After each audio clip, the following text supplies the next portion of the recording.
ఈరోజు వృక్షోజాల్లో గడ్డలు సమస్యకు ఆసనాలను చూద్దాం. ముందుగా భరద్వాజాసనం, తర్వాత ఉష్ట్రాసనం, నటరాజాసనం. ఈ 3 ఆసనాలు ఈ సమస్యకు చాలా ముఖ్యమైన ఆసనాలు. ముందుగా మనం భరద్వాజాసనం చూద్దాం.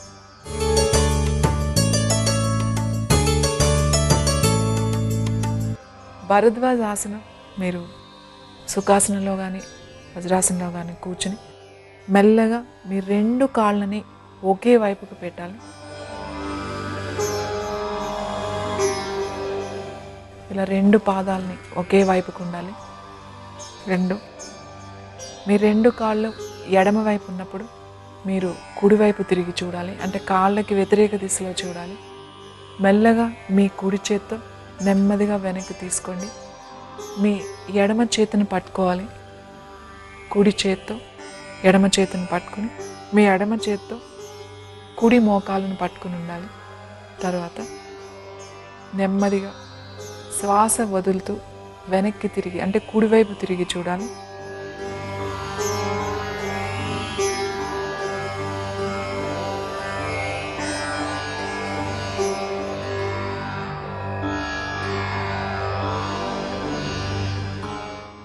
శ్వాస తీసుకుంటూ నెమ్మదిగా యథాస్థితికి రావాలి. ఇదే విధంగా 3 సార్లు చేయాలి. మళ్ళీ శ్వాస వదులుతూ నెమ్మదిగా వెనక్కి వెళ్ళండి.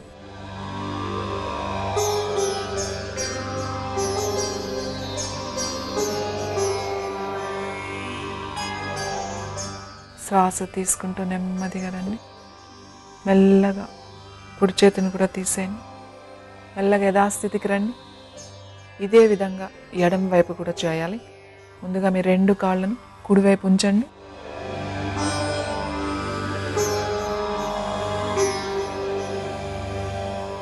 ఇప్పుడు మీ ఎడమ చేతిని వెనక్కి మీ నడుము మీదుగా పోనిచ్చి మీ కుడి చేతిని పట్టుకుని ఉండాలి. మీ కుడి చేతిని ఎడమ మోకాలు వైపు ఉంచండి. మెల్లగా ఎడమ వైపు శ్వాస వదులుతూ వెనక్కి తిరిగి చూడండి.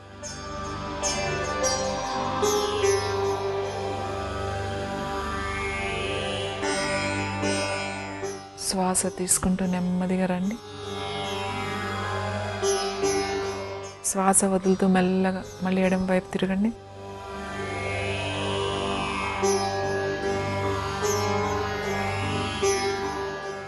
శ్వాస తీసుకుంటూ నెమ్మదిగా రండి. మెల్లగా రిలాక్స్ అవ్వండి.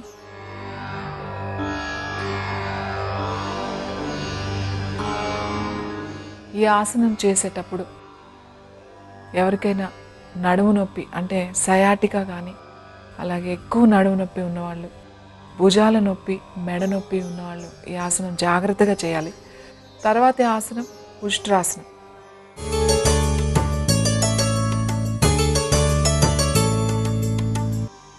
ముందుగా మీరు వజ్రాసనంలో కూర్చోండి. వజ్రాసనంలో కూర్చున్న తర్వాత నెమ్మదిగా మీ మోకాళ్ళ మీద లేవండి.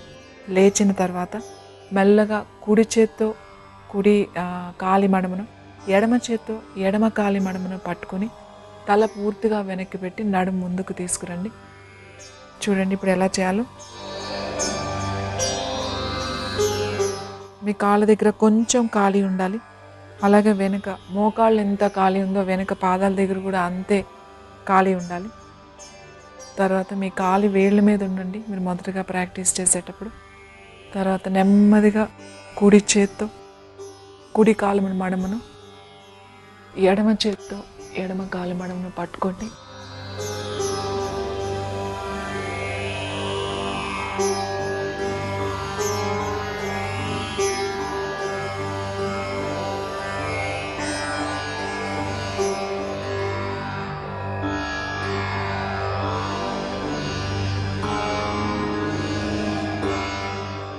రిలాక్స్. వర్టిగో సమస్య ఉన్నవాళ్ళు, అలాగే సివియర్ స్పాండిలైటిస్ ఉన్నవాళ్ళు, హెర్నియా ప్రాబ్లం ఉన్నవాళ్ళు ఈ ఆసనం సాధన చేయొద్దు. ఈ ఆసనం తర్వాత నటరాజాసనం. నటరాజాసనం నిలబడి చేయాల్సినటువంటి ఆసనం. ఇప్పుడు నటరాజాసనం ఎలా చేయాలో చూద్దాం.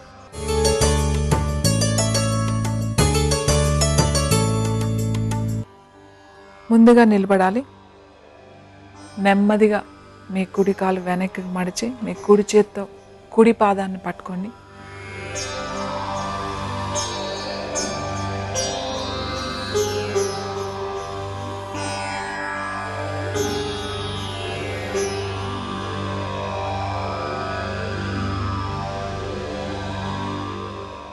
Slowly relax.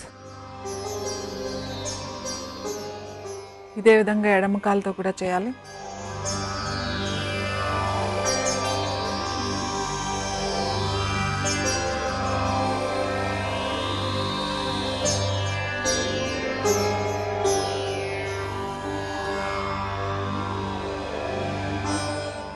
రిలాక్స్.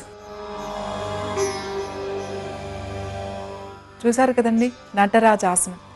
నటరాజాసనం మీరు రెగ్యులర్గా ప్రాక్టీస్ చేయండి. అయితే ఎవరికైనా ఫ్రాక్చర్స్ అంటే కాళ్ళు విరగడం కానీ లేదా ఏమైనా రాడ్స్ లాంటివి ఉన్నప్పుడు ఈ ఆసనం చేయొద్దు. అలాగే బాగా నడుము నొప్పి ఉన్నవాళ్ళు, సయాటిగా నొప్పి ఉన్నవాళ్ళు కూడా ఈ ఆసనం జాగ్రత్తగా చేయాలి. ఇది బ్యాలెన్సింగ్ ఆసనం ఇది.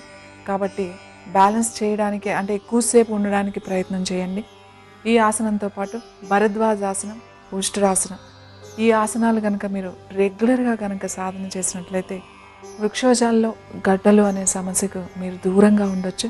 మరి ప్రతిరోజు ఈ ఆసనాలను మీరు సాధన చేస్తారని ఆశిస్తూ నమస్తే.